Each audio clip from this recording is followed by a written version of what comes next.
Hello kids and welcome to another one of Emma's Snippets. Now today I thought we'd talk about how you hear what you hear and it isn't necessarily what's been said. So we've talked before about this idea of communication being through a double lens. You know, you hear and see and perceive based on your own feelings, belief systems, values, etc, etc. So when you say something, you say it from your mind, in your belief system, your view, and it goes out through your lens. Then the other person picks it up through their lens. So they perceive what you're saying through their own understanding of the world, their belief systems, their outlooks, opinions, etc, etc. So they hear what they hear isn't the same as what you say. So it kind of goes like this. And then they reply, right? And that comes again through their lens, which then comes in through your lens. So you've got four lenses when you're having a really simple transaction with somebody. So we know this, right? We've done this before. We've talked about this a few times. What we haven't spoke about is when people really don't hear what you've said. And today I don't want to explore how that's a negative. Today I just want to explore how it might be a positive, but just how it happens. So for instance, I quite often get when I'm working with clients that we'll be discussing something or I'll ask them some questions. And the whole point about coaching, right? The whole point is everything they need is already in them. And I am unlocking those thoughts and those opinions through questions that make them just come at things from a different angle and make them go, didn't even know I thought that. It's so common. It happens to me nearly every session that a client will say something along the lines of, you're right when you said X, Y, Z. I didn't say X, Y, Z. Or when you said that you thought this, I think I agree with you. I didn't say that at all. What's happened is I've asked them questions and they've got so into the process of picking apart their own thoughts and their own words and where they're coming from, that they've said something out loud that has then landed with them as fact. Okay?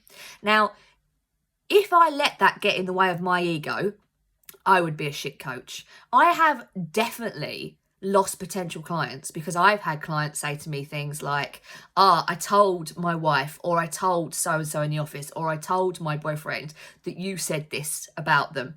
And they didn't like it, but they understood where I was coming from, or they're going to do this. And they said to me, please, tell Emma to back off or whatever. I hear that quite often. And these are never things I say because I don't pass judgment in these spaces. You could come to me telling me that you're married to 3 different people and sleeping with another 5.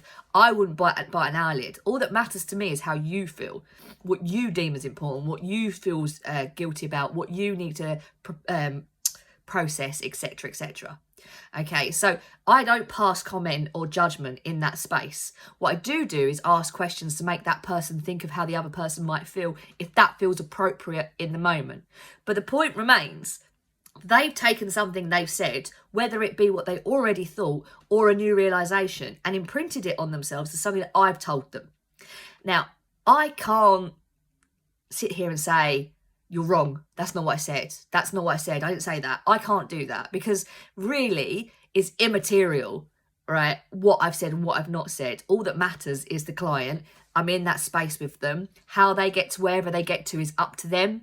What they take from it is up to them. I can't let my ego get in the way. So that happens in the coaching space. But in real life, it can be a lot trickier. And we cannot rely on our memory as fact. So quite often when you're in this row tit for tat for someone and they're like, you said this, you're like, I didn't say this at all. There is a chance that both of you are wrong.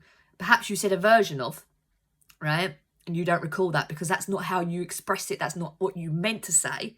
They absorbed that version of it, or they absorbed something completely different, triggered a thought that they then imprinted as their own, and they're repeating it back as fact. You do not hear what is said to you. You don't. You just don't, okay? And so the trick here is when someone says something that does trigger you, positively or negatively, is just to take a moment to think to yourself, that's mine.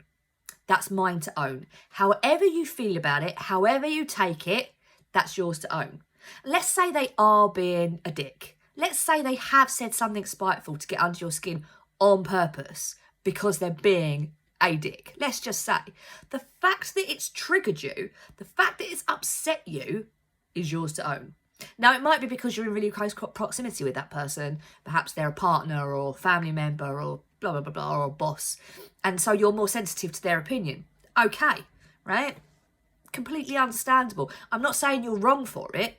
All I'm saying is you hear what you hear and you imprint on yourself your own version of whatever comes at you. So next time you feel strongly about something that's been said, just stop and take ownership of the fact that that is your version of it. It could be identical to what was intended. It could be completely different to what was intended.